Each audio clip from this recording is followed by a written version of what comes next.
কোন ধরনের official investigation হয়নি।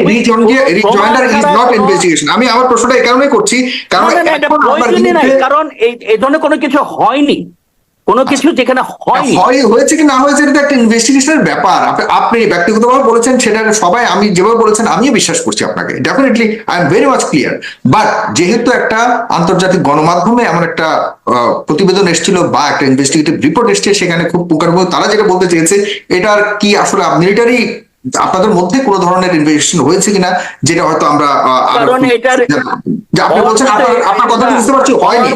এখন প্রশ্ন হলো এত তো সত্ত্বে আমি জনাব আমি আপনার কাছে এখন যেটা জানতে চাই, এরপরে এখন আপনি যেমন অবাক হচ্ছেন, আমরাও অবাক হচ্ছি যে আমাদের সেনাবাহিনীর সাবেক একজন প্রধানকে যখন মার্কিন যুক্তরাষ্ট্র স্যাংশন দিয়েছে, তখন আপনি নয় শুধু সারা জাতি এখন হতবাক হয়ে গেছে।